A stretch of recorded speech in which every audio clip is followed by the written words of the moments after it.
Hey, Rad. Hey, Hey, everyone. Thank you Felicia. so much for joining. Um, all right.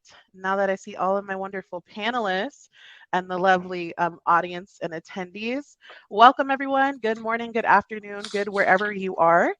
And thank you for joining us for the first day of our Sales Reimagine Summit. This is a 3-day Revenue Excellence Summit. We plan on doing everything and above. We're going to be pulling rabbits out of hats, top hat tricks, and everything under the sun. So we're excited that you're here to join us. And today's event is brought to you by Modern Sales Pros. So if you don't know Modern Sales Pros, where have you been? But also welcome so much. Modern Sales Pros is the world's largest and highest quality community for those in sales management, sales leadership, sales and revenue operations, and sales enablement, aka our Modern Sales Pros. I hope I didn't say sales too much for you because we're going to definitely be talking about it all week. Our mission is to create an environment for our members to answer the toughest revenue questions out there. And if you're not a member yet, don't worry, you'll get invited to join after the summit, and I hope you will. So this summit could not be possible without our amazing sponsors who you see on the slide.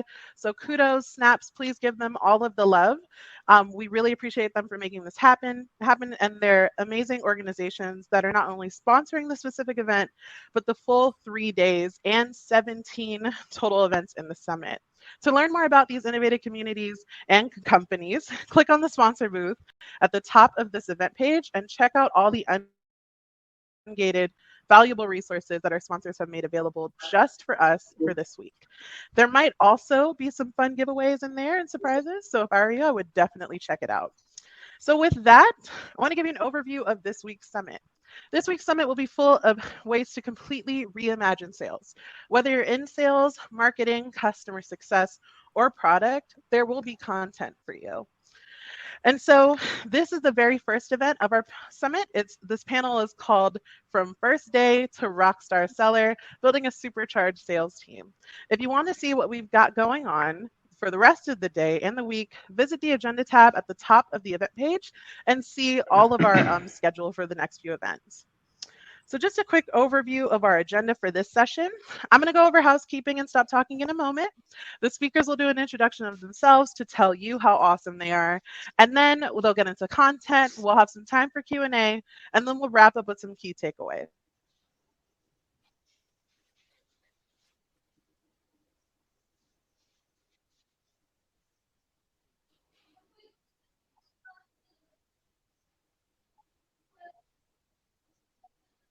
Able to access the recording and the key takeaways on the summit page of the MSP website following the event. Second, familiarize yourself with Goalcast. Feel free to interact in the chat. If you have any questions for our speakers, you can use the Q&A function on the right-hand side of your screen, and we can get them answered for you live. Let us know where you're joining from. What do you like about the panel? Just anything, let us know. We would love to engage with you.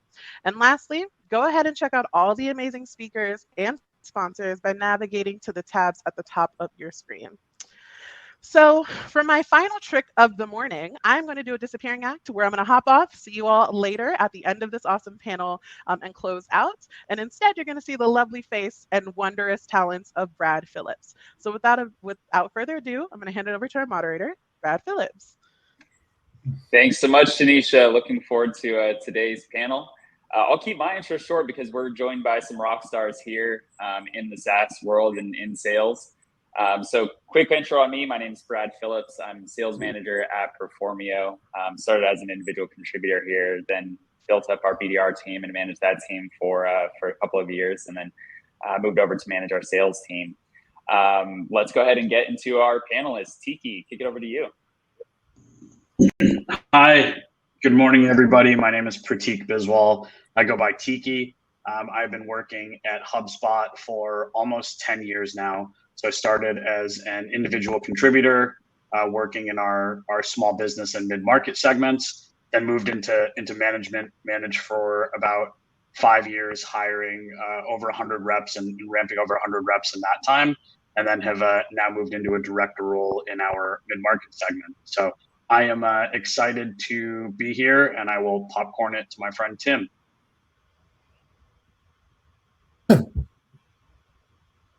Thanks, Tiki. Hi, everybody. My name is Tim Mann. I'm sales director here at Blueboard. Similar story to Tiki. Started as an individual contributor here at Blueboard a few years ago as an enterprise AE. Left for a year for a leadership role at another organization, and then had the opportunity to come back to Blueboard. So all in about 3 years at Blueboard. So been at the company since, about 30 employees. We're now over 200. So I've seen a lot of growth and part of a lot of that growth over the last few years. So, and with that, I will popcorn it over to Kenneth. Thanks, Tim. My name's Ken Vincent. I go by Ken, currently Global Director of Sales here at ClickUp. I've spent about 12, 13 years in this B2B SaaS startup space. I've had the opportunity to work for 3 different unicorns as an early employee at starting at Yammer as a sub 20 employee there, then jumping over to App Annie. It's sort of their first enterprise sales lead there. And most recently coming to ClickUp about 2 years ago. I joined ClickUp when they're about 35, 40 people total. We're now about 900 globally. Took the sales team basically from about three reps to around 80, 90 globally. So really part of all facets of the go-to-market motion here for both commercial and enterprise, hiring, ramping, culture development, as well as sales motions, playbooks, etc. So excited to be here, though. I'm going to popcorn it over to Chris. Thanks, Ken. Hi, everyone. Chris Shep here. I've been in the sales enablement and readiness space for the past 13 years.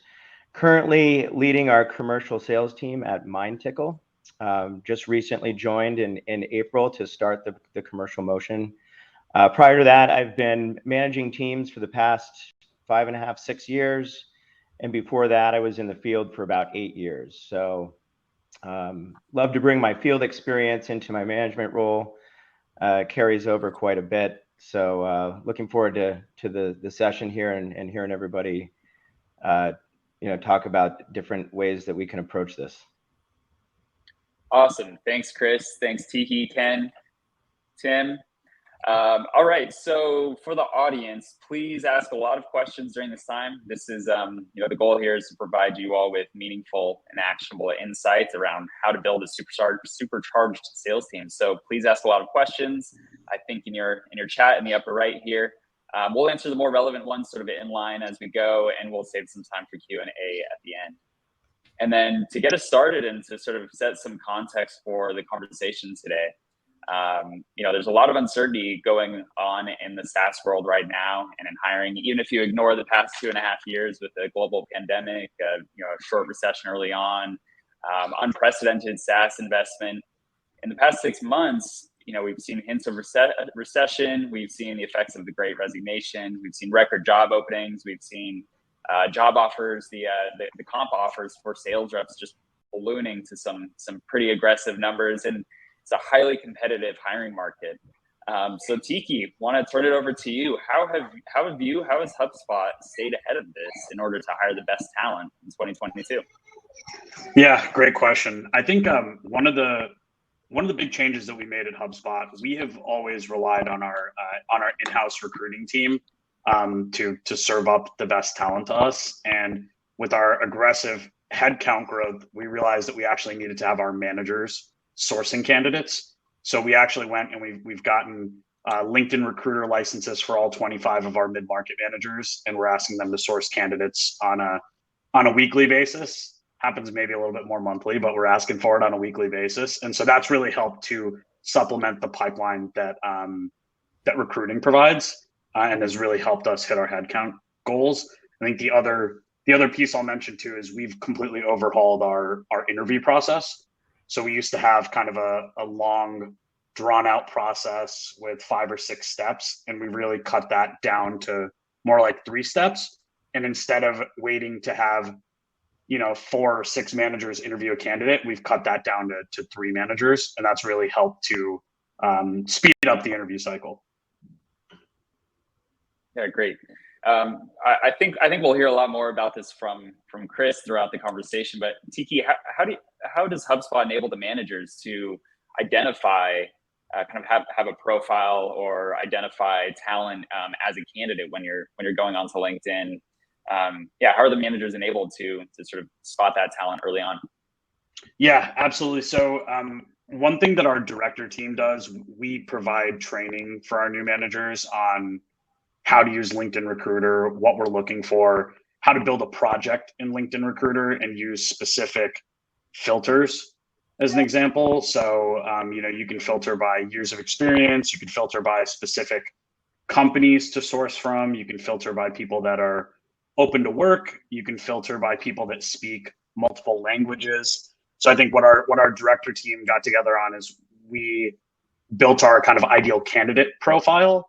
And then we've also been encouraging managers to kind of go outside that profile and get creative with it and have their own creative license to try to find new candidates. So a quick example I'll give you, obviously we go after SaaS reps quite a bit. One of our tenured managers said, I'm going to go try to source some pharma candidates and some med device candidates that may be looking to break into SaaS instead. And we've actually ended up hiring a few reps from that profile. So we're finding that we built a profile and it's constantly changing. And as long as we're ready to ramp people with different backgrounds, they're able to get up to speed here. Yeah, that's great, Tiki. How have you found? You mentioned that you've sort of re-examined your hiring process as a whole. How have you found you've been able to make the shift from hiring SaaS candidates to having an interview process that allows for a pharma candidate to shine even when they're applying for a SaaS role? Yeah, absolutely. So I think one step in our process that we had to change up quite a bit was we have a role play assessment. So once a candidate speaks with the recruiter and they pass that initial screen, they would go into a role play, which is really, really kind of a traditional SaaS role play. It's, you're working with a security company, like what questions would you ask them on a discovery call? And so it was a lot easier for SaaS reps that were already running SaaS discovery calls to be able to nail that role play. So the way that we've kind of shifted it is we will have the candidate do the role play. If we know that they're coming from a completely different industry, we might stop them a little early if they might be off track and have them do a self-assessment, give them some coaching, and then give them an opportunity to actually go and restart the role play. Really what we're testing for there is their ability to think on the fly, their ability to take that coaching and apply it immediately. Because I don't think it's fair for us to expect people to know everything about HubSpot's products and how we run discovery calls before they actually start working here. So that step of letting them, giving them the coaching, letting them apply it has really helped and just shows that they're coachable. Yeah, I love that. Really providing them with a platform to show what they'd be capable of, given the right coaching and given the right onboarding and enablement, which, that's one of the questions that we'll get to in a bit here. But Chris, want to turn it over to you for a couple of things. Tiki mentioned they expanded their profile. So coming from MindTickle, obviously that's a big part of what you do at MindTickle is developing these profiles. But then also, and happy to hear you speak a little bit about your role. But as you build sort of a new hiring motion for this new motion at MindTickle, how have you seen it change from maybe previous hiring motions that you've done previously? Yeah, happy to share. So my previous role, I actually wound up having to do quite a bit of hiring, and partially because there was an acquisition that occurred and we had quite a bit of churn. And it was interesting because it was the first time in a long time that I needed to hire. And we didn't really have sort of a great process in place. When I moved over to MindTickle, very much, we obviously sell a platform that, factors in your ideal rep profile and how that can help you be more consistent in the sales process, help you identify where gaps are as you continue to coach up your reps. And so I kind of took that to heart when I started the new motion at MindTickle. And really factoring in, the ideal rep profile. And I think these are just, I identify the right traits, the skills and the behaviors that you're looking for. And then, certain competencies, like one that's really big for me is how are you at deep discovery, right? Can you articulate value? Can you adhere to certain sales processes and methodologies? Can you differentiate? Can you prove to us that you can differentiate from competition? And, are you able to really understand the different personas that we're going after in this marketplace? And so the process that we've had to make the process more succinct, just because we started to see just in the industry, a lot of people would interview and you'd go through, in some cases, 6-7 steps, 6 or 7 different separate interviews for various reasons and with various people. And people were dropping out, just saying like, this is kind of ridiculous that we're going to this level. So trying to make it a little bit more succinct, where we're really focusing on candidates that we think, would have the IRP that we're looking for. Obviously, you don't really know until you can have that initial interview. Hey, sorry, Chris, do you mind just defining IRP? Yep, ideal rep profile. Great. I'm sorry, I didn't quite catch that. Could you please? Siri thinks that I'm talking to her. Sorry. All good. So once we can kind of identify if that's a good fit, that kind of gets them in the door. And then the interview process is pretty succinct after that. We do, similar to what Tiki was talking about, we do a role play. And typically it's some type of closing meeting where you're asking for the business. That seems to have gone over very well. We obviously will provide feedback, constructive feedback, ask them how they thought they did. And then once we get through that, it's with a panel. So there's usually myself and 2 other individuals on the leadership team that will join in, usually someone from sales engineering or solutions consulting and perhaps another RVP. And that's how we'll get through it. And we were able to, within probably 3 sessions, be able to either decide if we want to move forward with a candidate or not. And it seems to work pretty well for us, at this stage. But we are seeing it super competitive. Lots of people are moving on from a sales or on from the interview process if they don't feel like we're being transparent and really identifying the steps in the process for them to get, to a potential offer. Yeah, great. Thanks, Chris. Tim, turn it over to you. Curious to hear, this is, your second stint here at Blue Board. Maybe, about 200 employees. So I imagine there's still a lot of room to kind of be nimble in the hiring process. How have you seen the process maybe change over the past 6 months or so, and how have you kind of remained competitive in the battle for top talent here in 2022? Yeah, I think to a lot of what everybody else has said is kind of like changing the cycle and moving things along. So the process isn't as drawn out, but I think a couple other additional points that I would mention. So Blue Board, so you mentioned about 200 people. So we're smaller than some of the other people on this call. So really using that younger startup to our advantage, right? And when we're talking to reps, kind of letting them know that we're going to invest in them, that they can really get their fingerprints on where we're at as an organization right now and continue to help and grow and scale it. So it's often a selling point and a specific type of profile of rep that's looking for that. So really flushing that out in the process on what's important to them. And that kind of goes to that second point of, as much as we're interviewing them, I think we all know as sales leaders here, they are also interviewing us. So really understanding what's important to the people that we're trying to bring into the organization as well. So one, are they a fit? And then if so, what's important to them? So just like you would, Chris, you had mentioned deep discovery, doing deep discovery with candidates. What's important to them? Why are they moving on? How is their relationship with their last manager? What's important for them in an organization? And really flushing that out to assess where we're going to end up. So we wouldn't be surprised at the end of a process if a rep maybe went somewhere else. If we did our good discovery up front and really truly understood what was important to him or her.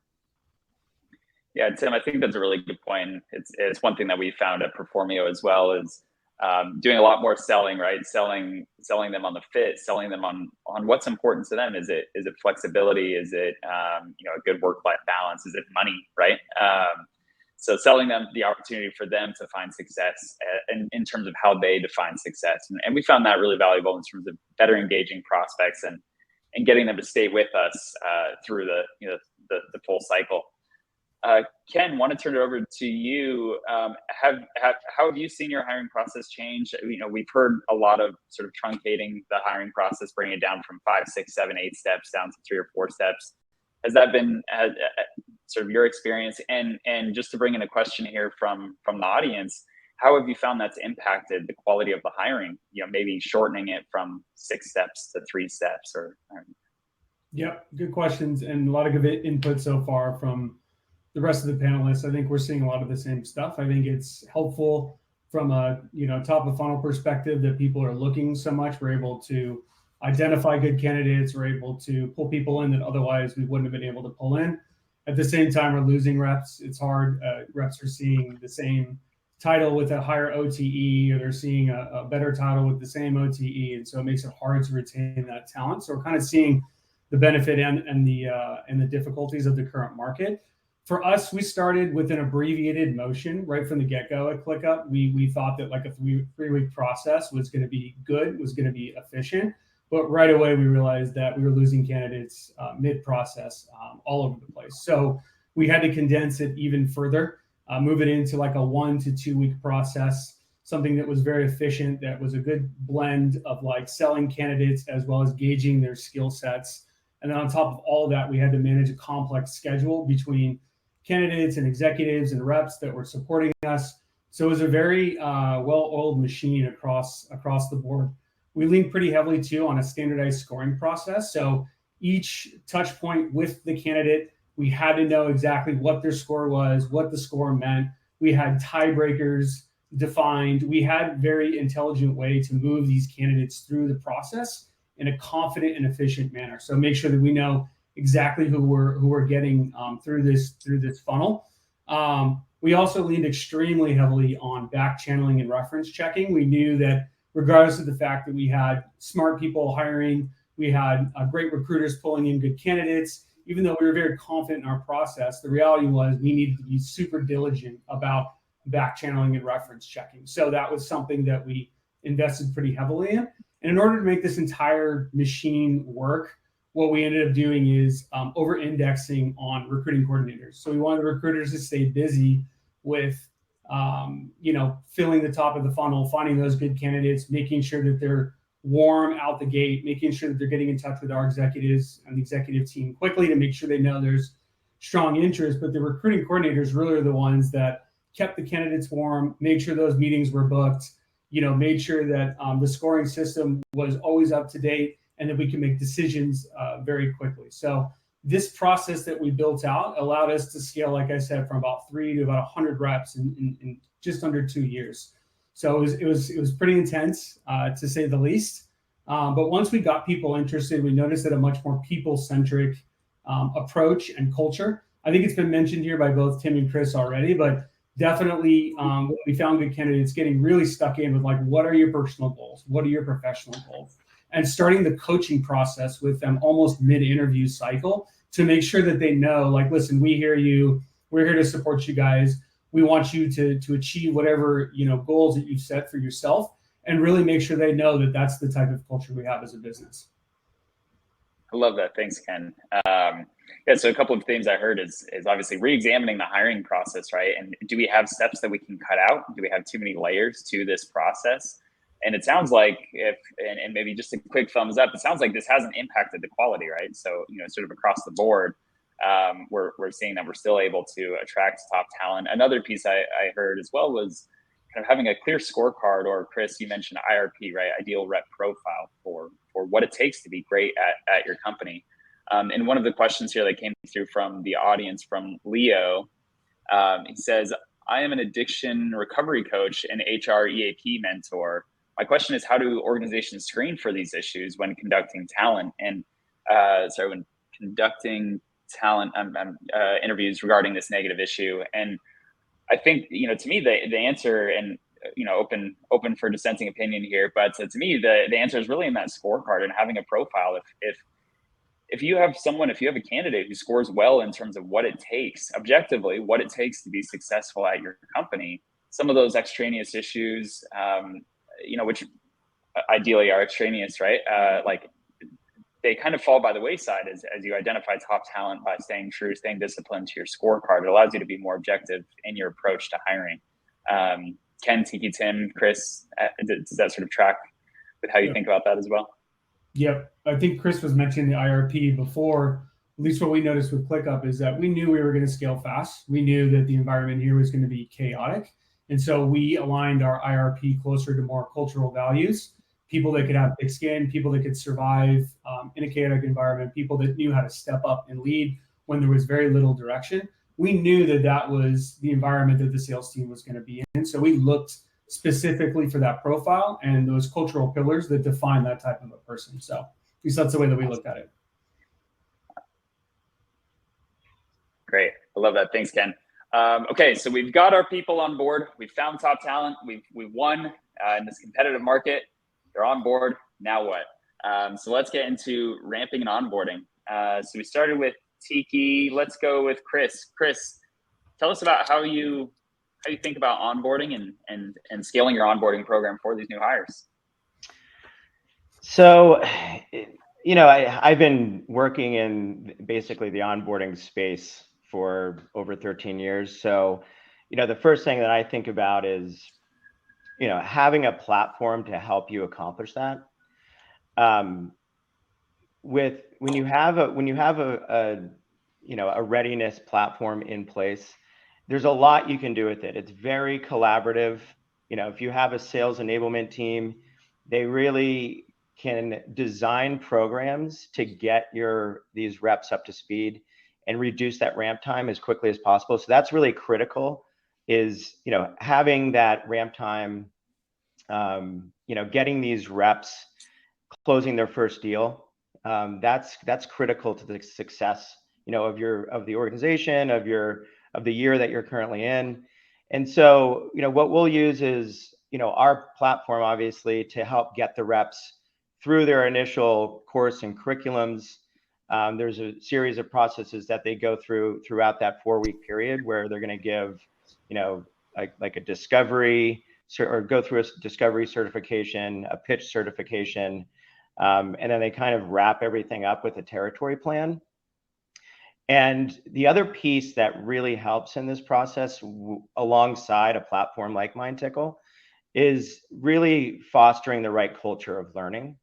The way that I do it is heavy on peer-to-peer. My teams are designed to be successful because everybody on the team wants everyone else to be successful. And you have to be able to participate in that process, and believe, and it's my job to really help them understand that, hey, if you participate and you're good from a peer-to-peer culture perspective, it's going to come back and pay dividends for you in the long run. So we do a lot of swim buddies. We do lots of discussion from a peer-to-peer throughout onboarding, and really identify where people need some help. And then what we'll do is we'll identify, who are ideal reps within the organization that can step in and really help close the gaps with those newer reps. But it's fostering that culture of collaboration with your peers. And it seems to have worked wonders for my teams over the past, 5 or 6 years.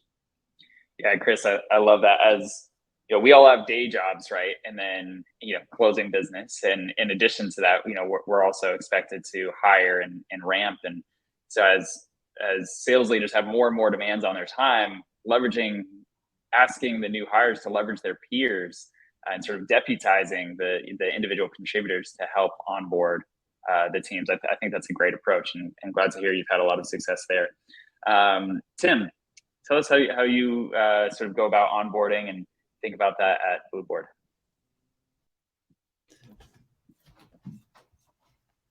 Yeah, absolutely. So, similar, focusing on pairing up with high performers or people that are going to complement the needs is something that we do a lot of as well.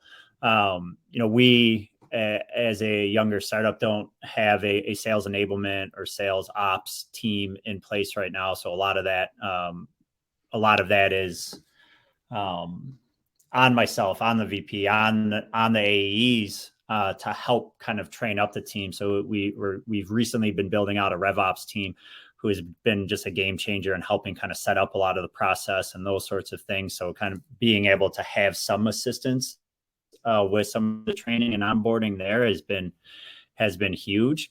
But we have this combination of peer support as well as like self-guided. So we built out a playbook, built out week by week deliverables, so that making sure that the new hire has a plan and that they're taking the time, all the information that they're hearing and that they're learning, that they're reading, that they're talking with people about, and then they're delivering it back on a weekly basis through their onboarding process as a way for them to digest that information and continue to process that information.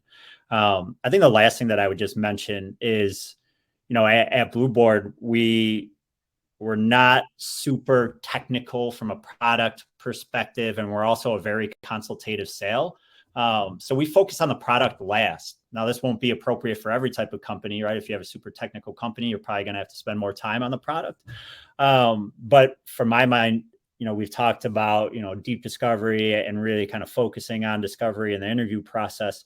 From my perspective, for a new hire to really know how to do deep discovery, they really got to understand the ICP. They really have to understand the problems these people are trying to solve. They really got to get into that world and understand it before they can get to the product and understand how the product solves that problems.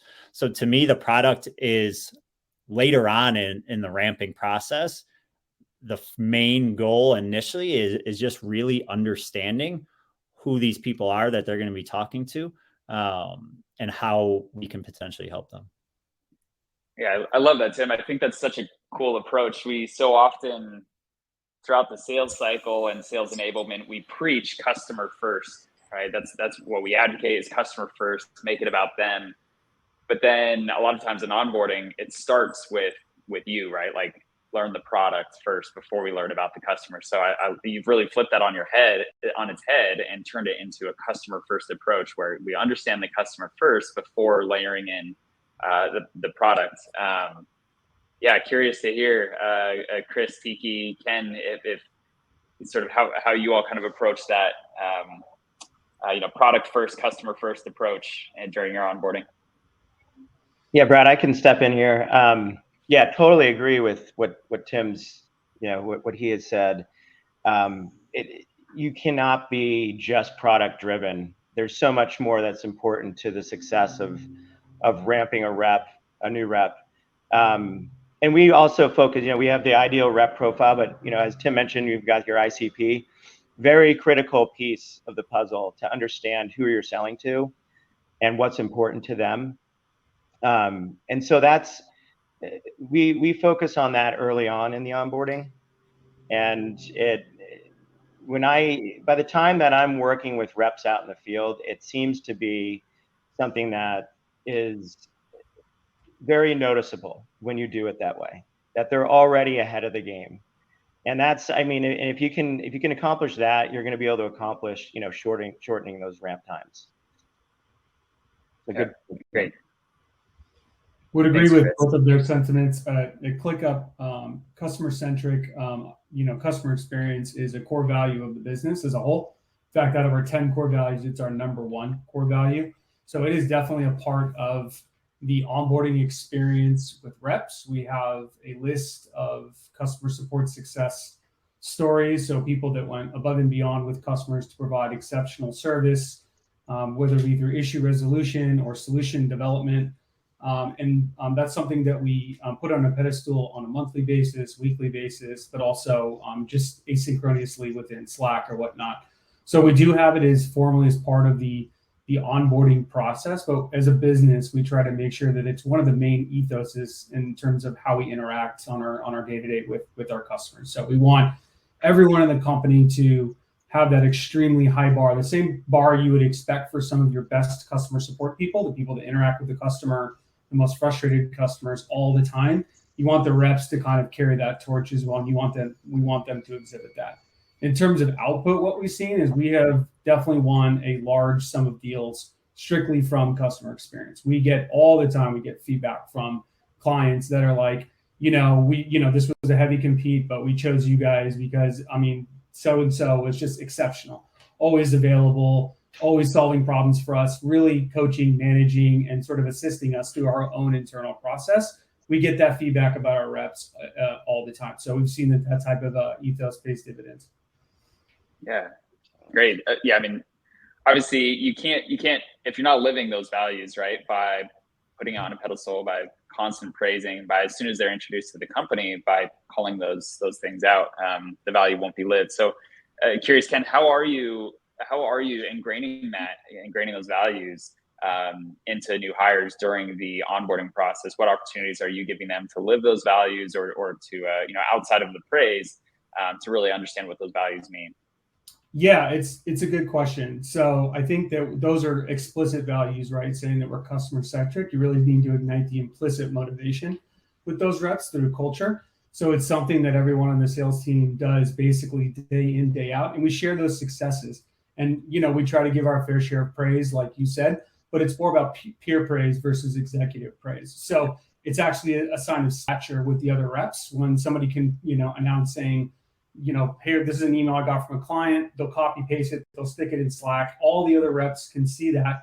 And they're basically like, that's the type of experience I want to give to my customers. So I think peer-to-peer recognition is really what we're going through. And that's facilitated more through asynchronous communication.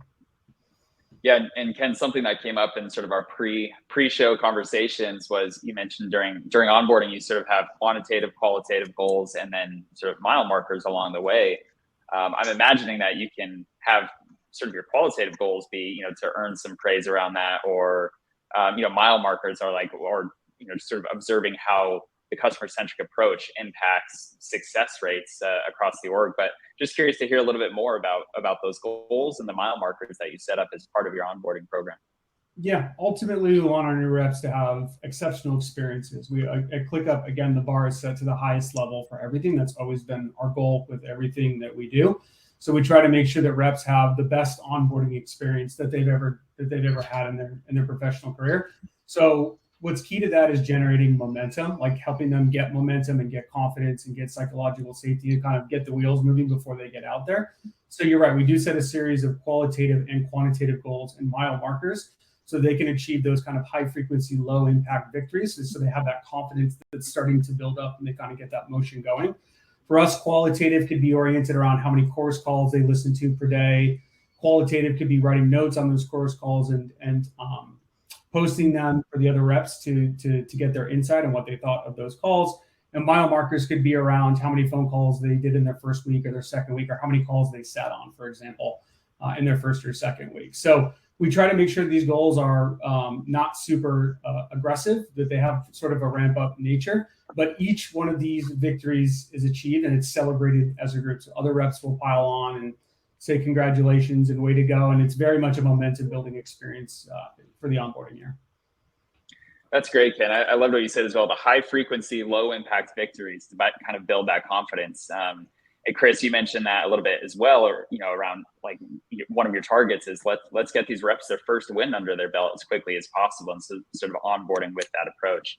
So we just got a question here, and Tiki, I actually want to turn it to you to kind of address this. And again, kind of in the pre-show conversation, I know you have sort of this ramp acceleration program and a ramp acceleration manager. One of the questions that just came in is what type of early checkpoints and flags do you have set up during the onboarding process of a rep to help kind of identify if they're on track for success, and how do you kind of coach around that? So curious to hear a bit more about the ramp acceleration program and how you all kind of think about the checkpoints and flags that help you identify if you're on track or not. Yeah, absolutely. So at HubSpot for a long time, you would come in what's called month 0 before you hit the funnel. You'd spend 4 weeks with our L&D team, and then you would go join your team and your manager. You'd get your territory, and we'd say, go to work. You've got a ramp quota. You got about 6 months to ramp up. Let us know what you need. That's how we did it for a long, long time. And that worked out fine when HubSpot had one flagship product. Now we've got 5 hubs. The sale has become more complicated. The buyers' use cases have become more complicated. And we realized that we needed a more comprehensive way to help new reps ramp. Also, with COVID, all of our onboarding is now remote fully. We used to fly people out to Boston for first 4 weeks so that they could at least come experience the office before they worked remote. So that's really how we came up with this idea for a ramp acceleration manager. Is we wanted to actually build a curriculum and a community for the new ramping reps. Because with where we are in our stage of growth, the smallest new hire classes we have are for our mid-market segment specifically, or maybe 5-6 reps, but we've seen classes of up to 18 to 20. So, being remote, I think a lot of these ramping reps were like, hey, I'm kind of on an island trying to learn this massive product, trying to figure it out. And I can't tap the person next to me to say, hey, help me with this. So this is the first year that we hired a ramp acceleration manager who's actually built out that entire curriculum. And the first part of that was defining swim lanes as to who owns what as part of making that onboarding and ramp experience excellent. So the ramp acceleration manager comes in typically in the 3rd week of the new rep starting, and there's the handoff from the L&D team to the ramp acceleration manager. And so everyone just knows what they need to do. The manager knows that they need to help the new reps set up their systems, their processes, introduce them to the team, get them integrated with the team. The ramp acceleration manager is actually leading cohort-based sessions around connect calls, prospecting, discovery, demos and products a little bit later in the ramp period. But that's what took the longest time to figure out, is who's going to own what. And now we have it running like a well-oiled machine where the ramp acceleration manager may run a training on discovery. They'll assign homework. And then in the manager's one-on-one with their rep, they know what the homework is. They know what the rep has been expected to do, and the manager can actually follow through with it. So that's been really, really helpful. We also defined a bunch of metrics and benchmarks for these reps. So, if you're in month 1 and you just got your accounts, here are the expected amount of calls you should make, or the expected amount of deals you should create, or the expected amount of deals you should close in order to get you on track on that ramp. And then that data is shared back and forth between the ramp acceleration manager and the rep's actual manager. And then the final piece I'll just touch on here is like, one of the things I wasn't really anticipating as we built this program was how much of a need there was for a community for the ramping reps. So just having Slack channels with your ramp cohorts and being able to feel like you have a community of other people that are going through and probably struggling with the same things that you are, that's just made a huge impact in terms of making these ramping reps feel like they have a safe space and a community to be able to chat with as well. Awesome. Yeah. Thanks, Tiki. I think that's something we've heard from everyone else on the call so far as well, is building that community, that peer-to-peer model, whether it's another peer in your group, or whether it's cross-departmental, right? Just providing an outlet, providing access to other people in the team to get feedback and to be able to have less structured conversations around progress and getting that integration into the company. The other piece I heard that I loved was the quick wins, right? Giving your new hires an opportunity to find success early on, maybe whether it's getting a demo certification, whether it's closing their first deal, or whether it's having those the high frequency, low impact victories, during the opportunity, just to continue to build that confidence. A lot of that, and Tiki, you started to mention this, is tracking the data, right? So I want to switch gears a little bit, and maybe Tim, turn it to you here. How have you sort of leveraged data, how have you leveraged data to sort of inspire and motivate your team? Yeah, so this is something that we're getting a lot better at and more focused on with the support of our RevOps team. But working to define, we're always looking at the number, right? Always looking at how people are tracking toward goal. So there's the performance goals there, but then there's also the process goals. Like, how are we identifying like the top reps do these things? They have 100% of their deals with next steps. They have XYZ talk tracks. They have the shortest, longest monologue. They have the best patience, right? And I start to identify those trends that we see in our reps and pull that into weekly stats meetings to be able to correlate that back to the outcome so that people see it's not just somebody saying like, hey, you need to talk less on a call and ask more questions. It actually translates to more revenue and deals closing. So connecting the dots for the team there is super important. So we bring the team together on a week to go through that data. And it also drives just a little bit of healthy competition, right? Nobody wants to have the highest talk listen ratio on the team, right? Because that's going to downstream have some of those other results. So that's really where we're focused right now. And then, for the second and a half of the year, looking at how we're incentivizing those different types of behaviors. So, at Blueboard, giving experiential rewards to people, finding something that's meaningful and that's personal to reps.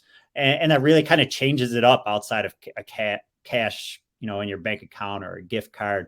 So it's like we've been talking about, celebrating those little wins, highlighting people on calls, but then also reinforcing that with different spiffs and things throughout the course of the year just goes a long way to reinforce that it's important and why it's important. Yeah, I love that. And I one of the key things I heard there was actually tying those behaviors to the close rates so that there's a direct impact. It provides that transparency and kind of sort of the why behind why these metrics are being inspected, why you and leadership care about these metrics. Well, it's because they're tied directly to the revenue. How are you providing transparency to your sellers, sort of in a real-time basis to keep, you mentioned there's a competitive aspect to it. So what sorts of things are you doing to provide transparency to the sellers around longest monologue, talk to listen ratio? Yeah, so we use Gong. So it really is like pulling up those stats on a weekly basis. How's everybody doing? What's changing? What's not changing? And giving people a goal. So like once a week, like this week, everybody focused on patience. We're going to see like if we can move the needle on patience, how people are doing. It can be a lot. And it's something that I continue to work on, right? There's like a lot of different areas to focus.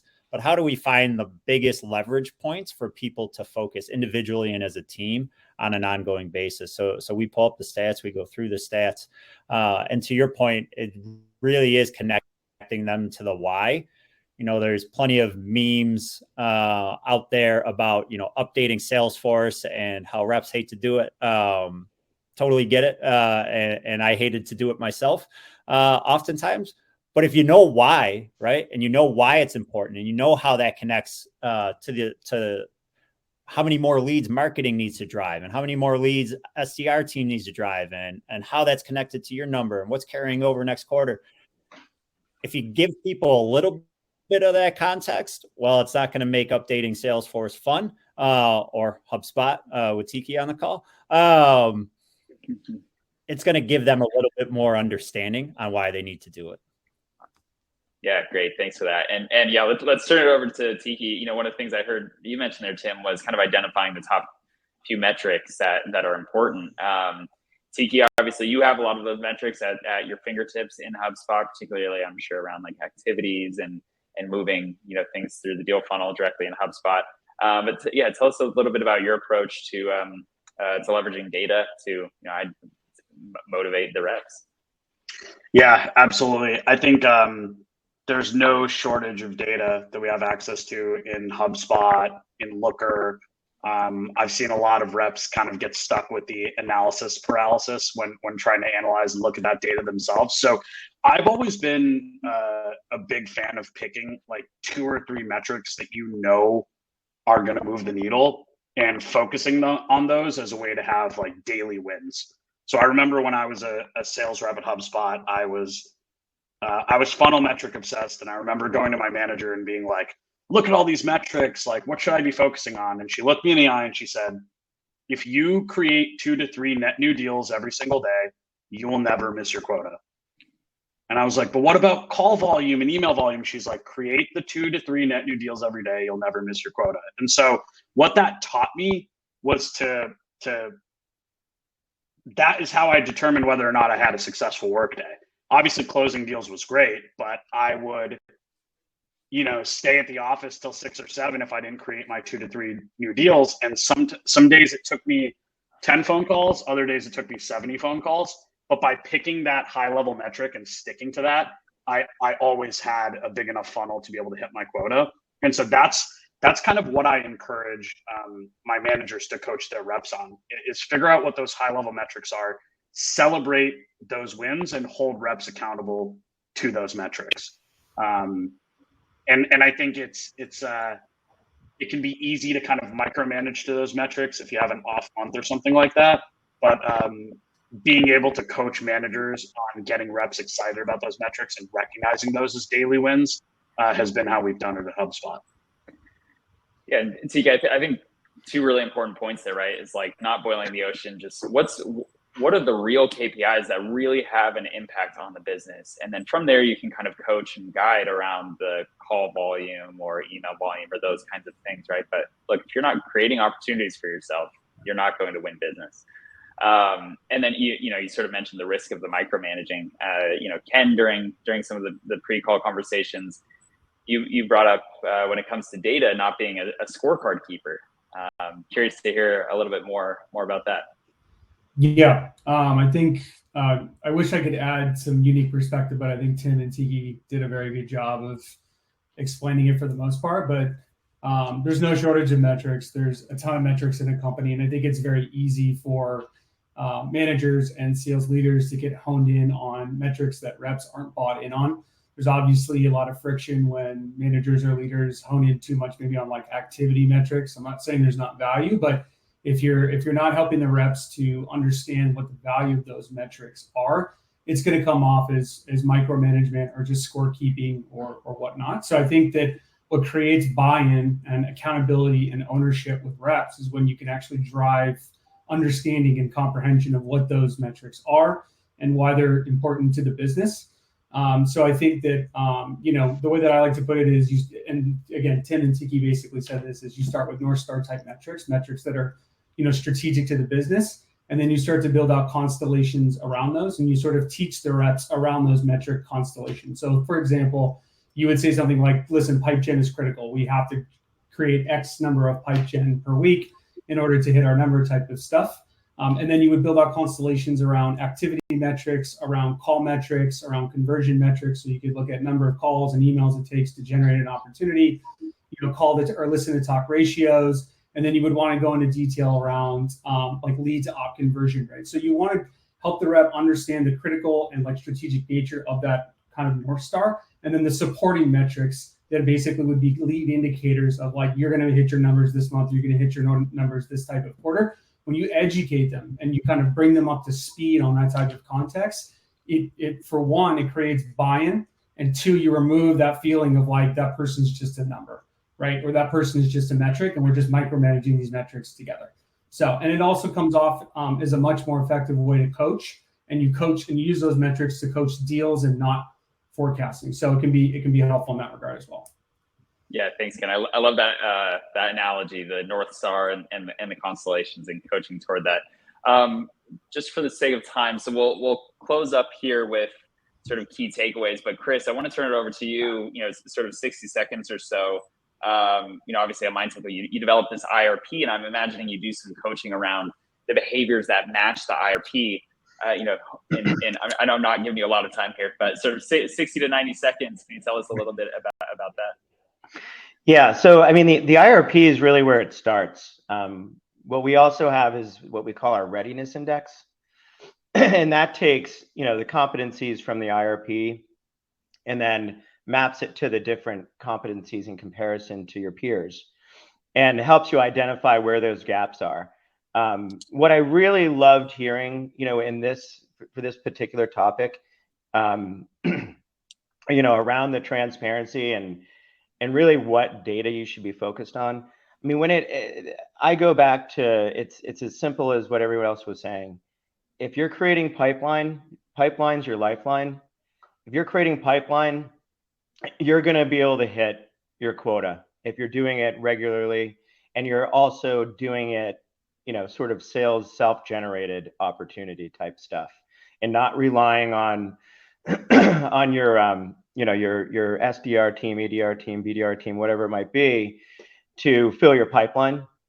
And then you kind of look at, okay, well, how are you getting that pipeline, and how are you converting that into opportunities that you can control the sales cycle and drive through that cycle to a win. So there's no, I guess, silver bullet, but being able to take all that data and have an easy way to look at it and identify where those gaps are, that's critical as well. But it all goes back, from my perspective, to your pipeline is your lifeline.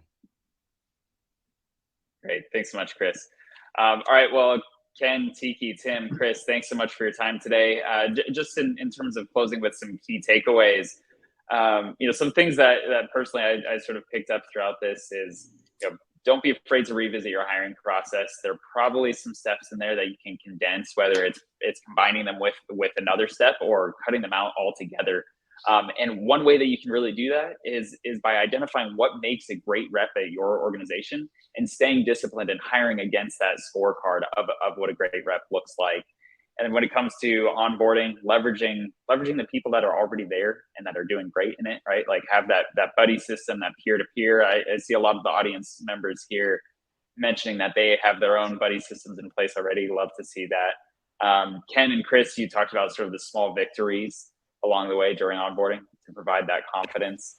And then when it comes to, leveraging data to be successful, right? Like find your North Star, as Ken mentioned, Tiki, you mentioned, like, just find the one or two things that are critical to success. Pipeline is the lifeline. And then from there, coach around the behaviors and activities that lead to being able to create pipeline and nurture that pipeline through to close. So want to just leave it open here for Chris, Ken, Tiki, Tim, sort of last final statements. Any last messages to the greater audience here? Sure, I'll go first. I would just remind everybody to be very people-centric. I think in today's environment, most reps are expecting a lot more. They're expecting a lot more from their companies. They're expecting a lot more from their leaders, and they're expecting a lot more from their managers. So it's important as a kind of strategic initiative that everyone is very much honed in on helping their reps personally and professionally grow. And then you can try to bake that effort into not only the hiring process, but also in the rep retainment and overall company culture. So just stay people focused and try to hire the right talent. All right, thanks, Ken. Tim?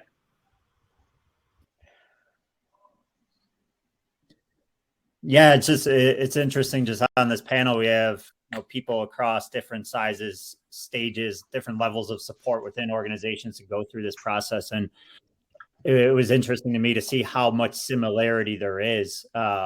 Well, a lot of like the internal processes may be different. So, it's going to vary by company. It's going to vary by your culture, by the support, the different teams that you have to help you through that process. But I think that there's some guiding principles that came up on this call that are pretty relevant for most people.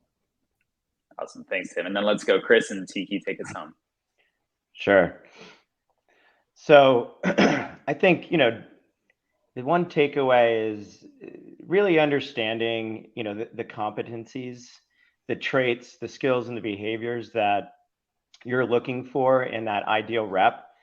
And also being able to understand the data to really help close the gaps and be confident that when you can coach and you can collaboratively use all the resources when you're within your organization to help upskill these individuals, you can turn them into, top performing reps.